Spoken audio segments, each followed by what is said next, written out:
Alors, bonjour tout le monde. Je suis pas certaine que le live fonctionne pour tout de suite. Donc, oui, alors bonjour tout le monde, ici Jannick Léonard du Yoga des Saisons.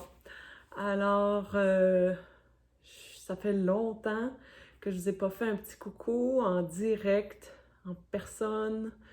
Mais voilà, donc l'inspiration m'est venue hier, puisque il y a du mouvement cet automne. Ah, le soleil il sort. Donc, ben voilà, je voulais juste vous donner, dans le fond, les grandes lignes de comment adapter votre routine pour l'automne, comment on voit ça à travers le yoga des saisons. Puis, moi, ça fait presque 10 ans que j'applique ça. Et par exemple, dans le livre que j'ai fait, le manuel pour l'automne, ça c'est le manuel pour l'automne que j'ai fait il y a environ 8 ans. Puis c'est encore la même chose. Sauf que cette année, c'est un peu différent. Puis c'est ça que je voulais vous parler. Donc, il y a beaucoup de mouvements, il y a beaucoup d'incertitudes, il y a beaucoup euh, d'anxiété en ce moment dans le monde. Puis bien que le yoga des saisons s'applique donc à chaque saison, il y a des fondements qui ne changent pas. La seule variable, c'est nous et l'environnement qui nous entoure. Par exemple, si vous étiez dans un endroit dans le monde où il y a beaucoup de tornades, ou par exemple un endroit dans le monde où il y a beaucoup de feux de forêt, c'est différent pour ces personnes-là par rapport à un endroit où c'est plus serein, plus calme au niveau de l'environnement extérieur. Donc, on s'adapte à ce qui se passe à l'extérieur. Et également, les événements. Donc, les événements qui se passent dans le monde. Parfois, il arrive des événements assez tragiques, loin de nous. Donc, ça peut être dans un autre pays, comme pour nous, au Québec, ça peut se passer euh, en Europe, ça peut se passer en Afrique, mais un événement qui est d'une ampleur assez grande, ça peut être même un volcan, ou, peut évidemment nous affecter, nous. Et moi, je le voyais dans les classes que j'enseignais, par exemple, au, au gré des saisons. S'il y avait un événement majeur qui venait nous chercher, ça apparaissait automatiquement dans la façon dont les gens arrivaient dans le cours. Alors, avec la crise sanitaire en ce moment, euh, il y a, ça amplifie, si on veut, les effets Vata. Et celles qui connaissent l'Ayurveda vont savoir que Vata est très déstabilisant. Quand il est en déséquilibre, on va ressentir davantage d'incertitude, d'anxiété, de peur, euh, la peau sèche, difficulté à dormir, euh, donc difficulté à retenir les choses. Donc ça, c'est Vata en excès. Et là, en ce moment, il y a beaucoup de peur, beaucoup d'incertitude. Donc ça vient ajouter à ce qui se passe naturellement dans l'environnement l'automne. Donc, douces. Soyons douces sur nous-mêmes. C'est vraiment ça. J'ai vraiment fait la transition. Moi, à partir de l'été, dès que c'est la rentrée, j'ai fait la rentrée avec mes enfants, les 2 premières semaines. Donc là, on est placé, on est enraciné, groundé, ancré. Et là, j'ai senti le besoin d'aller me connecter avec la nature. Donc, je fais beaucoup de randonnées en forêt l'automne. Et ça me permet de m'ancrer. Donc, bien que le yoga des saisons, c'est modifier sa pratique de yoga, mais c'est aussi modifier son quotidien. Donc, on modifie tranquillement la façon dont on va manger. On va modifier tranquillement notre horaire. On va modifier le type d'activité qu'on va faire. De toute façon, ça se fait naturellement. Donc, pour ceux et celles qui étaient en vacances pendant l'été ou plus ou moins en vacances, ou bon, on est plus à l'extérieur, on se baigne, on va... Donc, il y a plus d'activités de vacances. L'automne, c'est comme une rentrée scolaire, mais il y a aussi quelque chose qui se passe au niveau de la nature. La nature se transforme pour s'en aller en dormance pour l'hiver. Ben, en dormance, un petit peu plus au ralenti si on veut. Donc, c'est un peu ça, c'est de vraiment aller chercher cette transition-là et se connecter à l'environnement. Donc, cette année, parce que je sais que ce sera peut-être pas nécessairement facile pour tout le monde, celles qui habitent en ville. Vous êtes entouré de béton, vous êtes entouré de bruit, de trafic. C'est bien difficile d'aller chercher la connexion à la nature, mais dans toutes les villes, il y a un parc. C'est sûr qu'il y a beaucoup de monde parfois dans les parcs, mais c'est tellement nécessaire en ce moment. Parce qu'on a besoin de se connecter à Gaïa. On a besoin de ça en ce moment. Il y a trop de mouvements. Il y a trop d'incertitudes. Il y a trop de... On ne sait pas. On est comme en attente.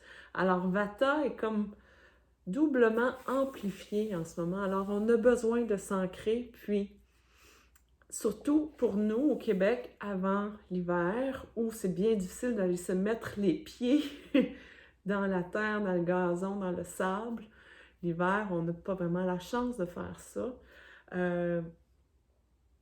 Donc, en profitez en ce moment. Allez vous connecter. Faites un câlin aux arbres, je ne sais pas, mais il faut... Faites du jardinage. Connectez-vous à la terre.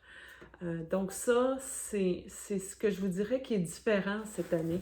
Bien que l'automne, je fais beaucoup de randonnées. C'est comme quelque chose...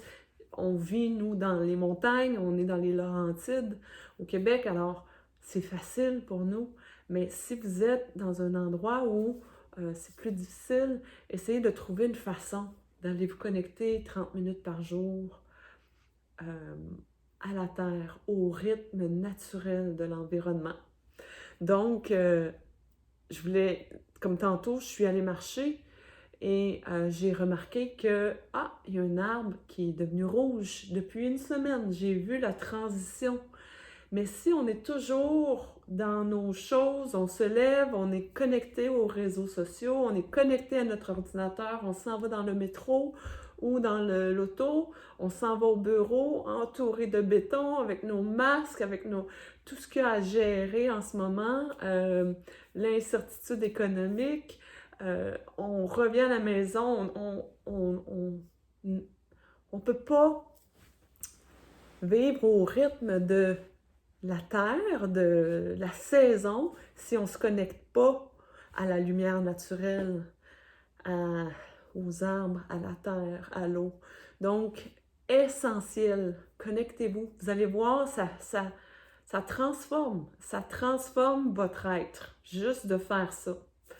Ensuite, si vous connaissez votre dosha, donc par exemple, si on y va avec le guide, donc je veux juste vous dire, dans le yoga des saisons, il y a différentes offres. En fait, en ce moment, je n'offre pas de retraite en personne, mais vous avez des fiches, donc ça pour quelqu'un qui veut juste avoir des idées pour des recettes ou des idées pour une pratique de yoga, des postures à faire. Il y a des méditations, des respirations, il y a des fiches pour l'automne. Il y avait les retraites que là j'ai mis en pause pour l'instant. Et il y a la formation du yoga des saisons. Ça, c'est plus pour les professeurs de yoga ou celles qui sont avancées dans leur pratique, qui comprennent le jargon du yoga, si on veut, parce qu'on voit plusieurs choses dans la pratique de yoga, comment monter nos séquences, comment s'adapter pour chaque saison.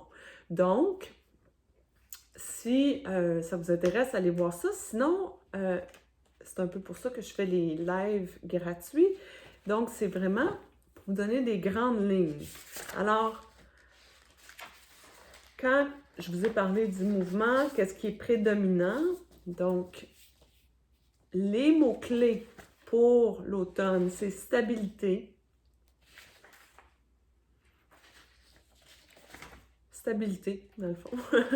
C'est vraiment ça, c'est le calme, c'est... J'essaie juste d'aller voir. Solidité, stabilité, sécurité. Alors, imaginez quelqu'un, je vais vous donner un exemple, quelqu'un qui a beaucoup de vata, qui est en déséquilibre de vata, donc ce qui a beaucoup à l'automne, qu'on amène une personne hyper anxieuse, par exemple, qui a peur, qui se sent pas en sécurité, puis on l'amène, on dit « Oui, viens-t'en, on va aller sauter en parachute. » Imaginez comment cette personne-là va se sentir intérieurement. Donc, juste une personne qui est comme déstabilisée, anxieuse, qui a peur, qui a peur de l'avenir. Souvent, l'anxiété, c'est peur de l'avenir. Hein? Dépression, c'est par rapport au passé. Anxiété, c'est on est incertain par rapport à l'avenir. On a peur.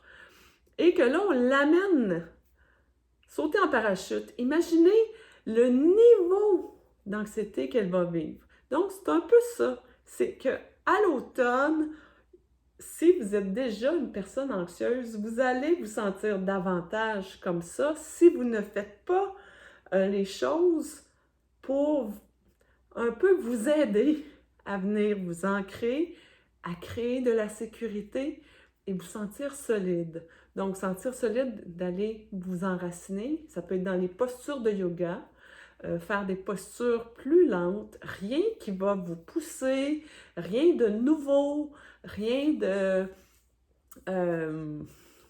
sur les mains, par exemple, posture, si vous avez la difficulté avec l'équilibre sur les mains, vous ne faites pas ça l'automne, vous pouvez en faire.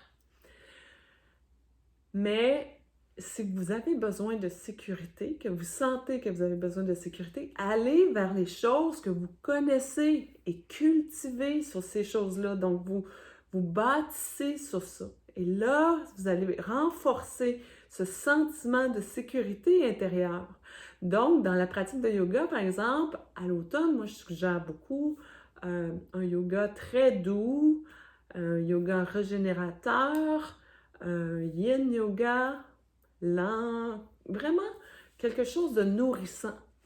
Puis, dans la pratique des pranayamas, si vous en faites, vous faites Nadi Shodhana, donc vous pouvez faire vraiment des respirations de base pour vous sentir bien, solide.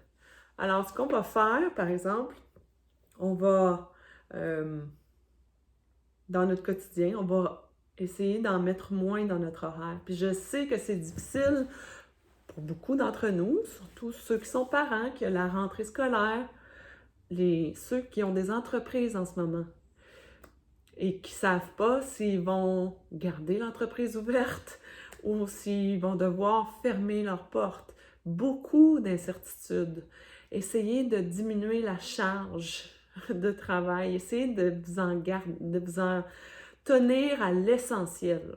Donc, qu'est-ce que je peux faire aujourd'hui en respectant mes capacités, en respectant mon temps, en m'honorant en tant que personne, parce que moi, j'ai besoin de me sentir en sécurité, solide. Donc, c'est vraiment dans cette approche-là qu'on va prendre l'automne. Ensuite, ce que vous pouvez faire au niveau de l'alimentation, par exemple, vous allez boire des breuvages chauds, des repas chauds, Vous allez essayer de faire des repas avec des légumes racines, c'est le temps de l'année. Alors, on fait des repas qui sont nourrissants, qui nourrissent le cœur, mais pas de petites salades froides, là, avec des petites pousses, puis des graines. Ça va... C'est pas nécessairement comme... C'est correct, c'est léger, mais c'est peut-être un peu trop léger. On a besoin de quelque chose d'un petit peu plus nourrissant au niveau de l'alimentation. Ensuite, on va... Oui, c'est ça, évidemment, éviter les breuvages froids, éviter la glace dans les breuvages, éviter, par exemple, la crème glacée, et porter le foulard. Regardez, j'ai un foulard, moi. J'ai toujours un foulard parce que les courants d'air, par exemple, au niveau du cou, vont aggraver Vata. Lorsque vous avez des frissons, donc on s'habille chaudement, on veut avoir chaud parce que Vata, c'est froid, c'est sec, c'est venteux, c'est le mouvement. Hein? Donc, on veut venir équilibrer ça. Alors, pensez à des choses, donc avoir toujours une petite laine, un foulard autour du cou ici, s'assurer qu'on n'a pas froid. Si vous partez faire une marche à l'extérieur, habillez-vous en layers, en couches. Et si vous avez chaud, vous en enlevez, mais au moins vous n'aurez pas froid. Donc ça, c'est des trucs pour vous aider à garder tout ça en équilibre. Alors, des postures que vous pourriez faire, par exemple, des postures de yoga. Vrikshasana, donc évidemment la posture de l'arbre, Uttanasana. Donc on maintient Uttanasana, la pince, donc ça, la pince vers l'avant debout. Donc longtemps, on prend le temps. On va faire les inversions, mais pas trop longtemps, comme Sarvangasana. On peut faire des extensions arrière, mais moi, je préfère les extensions arrière comme Bhujangasana, le cobra, donc au sol. Donc, vous avez la connexion avec la terre et vous faites les extensions arrière, mais avec la connexion à la terre. La musique, si vous écoutez de la musique, essayez de amener quelque chose qui n'a pas trop de paroles, pas trop excitant, surexcitant, un petit peu plus calmant. Et donc ça, on parle dans la pratique de yoga. Puis si vous avez une pratique de flow, donc un yoga flow, allez-y, mais ralentissez la cadence. Un flow ou un vinyasa. Moi, je me souviens une année, j'étais au festival Wanderlust de Whistler. En fait, c'était l'année où on était allé rencontrer les fondateurs du festival pour l'amener ici chez nous à Mont-Tremblant. Donc, on était allé faire l'expérience du festival Wanderlust à Whistler. Donc, pour ceux qui ne sont pas du Québec, du Canada, donc c'est en Colombie-Britannique, de l'autre côté du pays, à 6 heures d'ici. C'est aussi loin que la France, du Québec, par exemple, là. Mais c'est de l'autre côté du pays. Donc, c'est un peu similaire à ici, Whistler. C'est montagneux, les gens vivent beaucoup à l'extérieur, il y a beaucoup de randonnées pédestres, il y a beaucoup de vélo montagne, le ski, il y a beaucoup d'activités en plein air, c'est très outdoorsy. Et je suis arrivée là, et la prof de yoga venait de New York. Une genre de prof de yoga qui avait 3 studios, très type A, personnalité type A. Et voilà, donc j'arrive dans son cours de yoga et c'était hyper rapide. Hyper rapide. C'était comme, je tête en bas. Non, non, non, non. Puis là, on s'en va par là. C'est certain qu'il y avait de ces élèves dans le cours, puis eux avaient cette cadence-là, mais elle s'était vraiment pas harmonisée à ce qui se passait un peu à Whistler, parce que c'était très type A, très New York, très new-yorkais. Donc, très gendarme, je vous dirais. Donc, c'était rapide et tellement pas nourrissant, tellement pas. Je suis sortie de là, j'étais comme, mais c'était quoi cette pratique-là? Donc, ça, c'était en nous, en fait. Donc, le yoga, c'est bon, mais il y a certains types de yoga que parfois il faut s'adapter. Il faut s'adapter. Comme si vous faites un vinyasa, si vous êtes habitué de pratiquer du vinyasa, essayez. Faites simplement l'essayer l'automne. Juste ralentir, maintenir les postures un peu plus longtemps sans trop forcer. Puis, allez-y avec douceur. Donc, tu sais, pas trop. Là, on fait ça, go! Donc, essayez ça. Essayez-le avec douceur. On veut se nourrir, on veut amener de l'introspection dans notre pratique. Ça va vous nourrir. Donc, voilà, c'était un petit épisode que je voulais raconter parce que j'ai pensé à ça, puis je me disais, ça m'a toujours marqué, cette pratique-là de cette prof new-yorkaise. C'était vraiment spécial. Je me suis dit, elle arrive de New York et elle n'a pas du tout, c'est son style de yoga, elle enseigne ça, mais ça ne servait pas le moment et l'endroit. Les gens, plus ou moins, c'était assez chaotique comme cours. Donc voilà. Alors, ça c'est pour le yoga. Est-ce qu'il y a autre chose que je pourrais vous partager? Oui, si vous suivez un peu l'Ayurveda et que vous faites de l'Abhyanga, donc ça c'est le village du corps complet avec de l'huile chaude. En automne, c'est vraiment une pratique nourrissante. Si vous pouvez le faire 1 fois, 2 fois par semaine, prendre une demi-heure, vous réchauffer de l'huile de sésame, environ, je vous dirais 250 millilitres.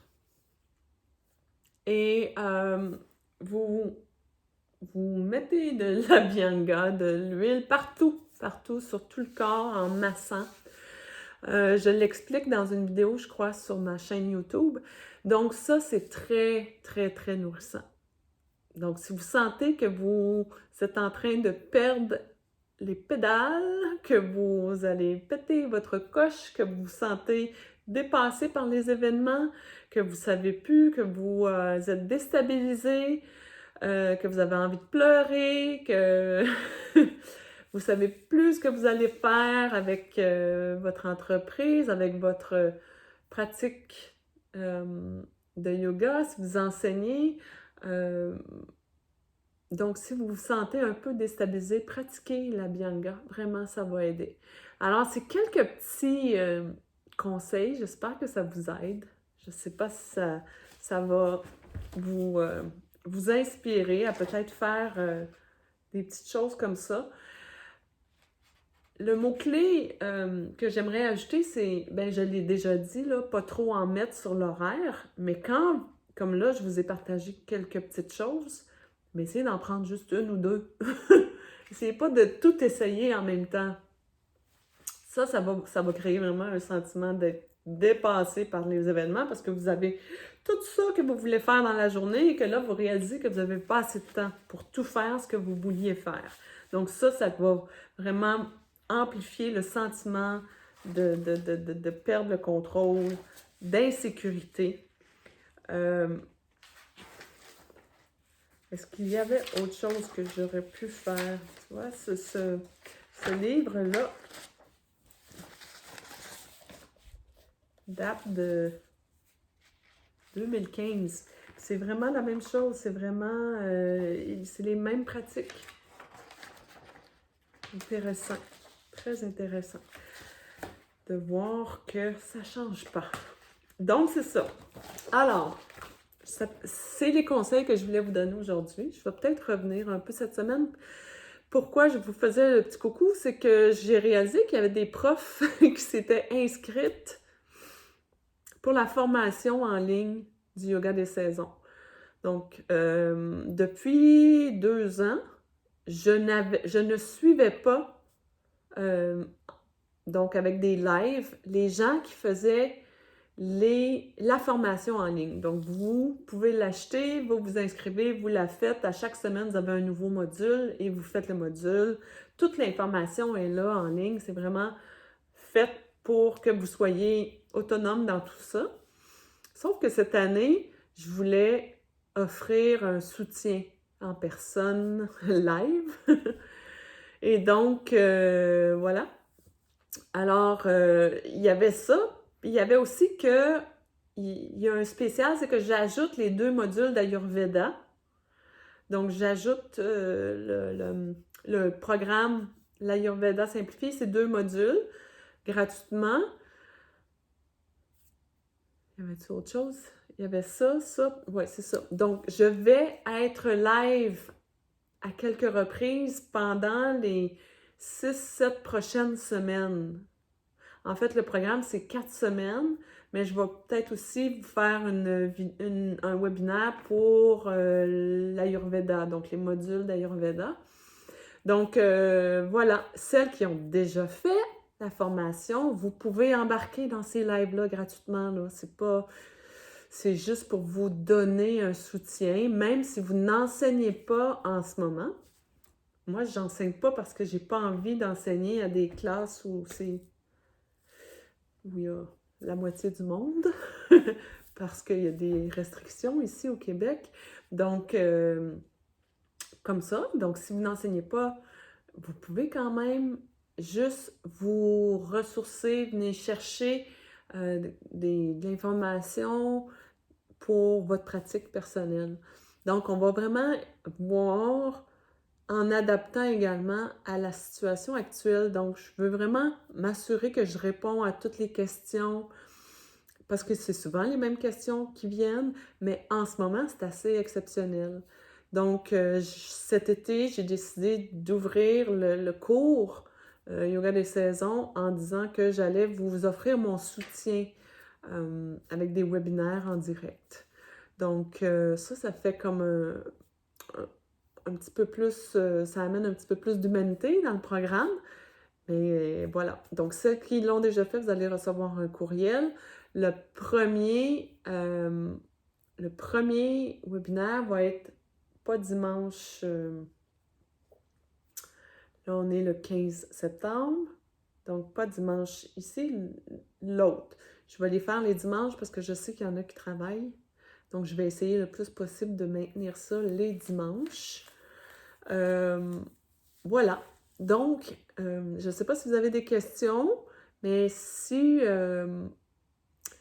ça vous tente de faire partie de la cuvée 2020, peut-être pour amener un petit baume à votre quotidien. Il y en a qui l'ont fait pendant l'été, il y en a qui l'ont fait même pendant le mois de mars, pendant qu'on était tous et chacun chez soi. J'ai eu des commentaires que ça a fait du bien, juste de focusser sur autre chose, d'amener cet apprentissage-là. Donc, d'amener les séquences de yoga, des saisons, d'apprendre ça, puis de l'appliquer dans son quotidien. Alors, je vous invite toutes, vous pouvez aller voir le site internet, c'est yogadessaisons.com et vous allez voir dans l'onglet « Formation ». Alors voilà, pour aujourd'hui. J'espère que vous avez apprécié. Si vous avez des questions, vous pouvez les mettre en dessous. S'il y a plein de questions qui viennent, je vais probablement refaire 1 ou 2 autres lives pour l'automne. Donc, je ne sais pas quand, mais voilà, je voulais vous faire ce petit coucou-là. J'espère que vous allez bien. Et voilà, bye bye.